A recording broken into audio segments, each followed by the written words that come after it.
Secunderabad parliament MP అభ్యర్థి కిషన్ రెడ్డి ఎన్నికల ప్రచారంలో భాగంగా పలు ప్రాంతాల్లో పర్యటించారు. ప్రతి చోట కూడా స్థానికులు మరియు పార్టీ కార్యకర్తలు కిషన్ రెడ్డికి బ్రహ్మరథం పడుతున్నారు.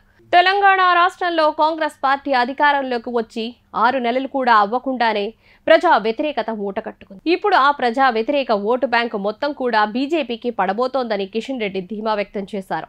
గ్రామాల్లో ప్రజలు మోదీని మళ్లీ ప్రధాని కావాలని కోరుకుంటూ తీర్మానాలు చేసుకుంటున్నారు. కనుక ప్రధానిగా మోదీ హ్యాట్రిక్ కొట్టడం ఖాయం.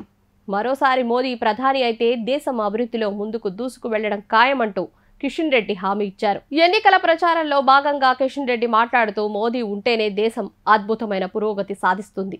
బీజేపీని చూసి కాంగ్రెస్ మరియు బీఆర్ఎస్ పార్టీలకు గుండెల్లో రైళ్లు పరిగెడుతున్నాయి. దేశవ్యాప్తంగా గతంలో ఎప్పుడూ సాధ్యం కాని మెజారిటీతో బీజేపీ పక్షం అధికారాన్ని దక్కించుకోవడం ఖాయం. ప్రధానిగా మోదీ 3వసారి ప్రమాణ స్వీకారం చేయడం కన్ఫర్మ్.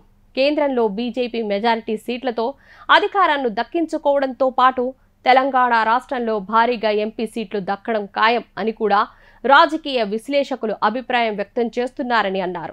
దేశంలో రాష్ట్రంలో ప్రధాని మోడీ హవా కొనసాగుతోందని, తాము చేసిన అభివృద్ధి పనులే తమను గెలిపిస్తాయన్నారు. ఈ ఎన్నికల్లో తెలంగాణలో బీజేపీ క్లీన్ స్వీప్ చేస్తుందని, ఈ విషయం తెలుసుకున్న బీఆర్ఎస్ కాంగ్రెస్ పార్టీలు తమపై విమర్శలు చేస్తున్నారని కిషన్ రెడ్డి మండిపడ్డారు. అలాగే నేటి నుంచి రాష్ట్రంలో ప్రధాని మోదీ వరుస సభల్లో పాల్గొంటారు. ఎల్బీ స్టేడియంలో ప్రధాని మోదీ భారీ బహిరంగ సమావేశం నిర్వహిస్తామన్నారు. ఈ సభ తర్వాత రాష్ట్రంలో పెను మార్పులు చోటు చేసుకుంటాయని కేంద్ర మంత్రి, సికింద్రాబాద్ ఎంపీ అభ్యర్థి కిషన్ రెడ్డి మీడియాతో అన్నారు. పార్లమెంటు ఎన్నికల్లో గెలుపు కోసం తీవ్రంగా ప్రయత్నాలు చేస్తున్న రేవంత్ రెడ్డికి ఇప్పటికే పరిస్థితి చేజారిపోయిందని అర్థమైంది.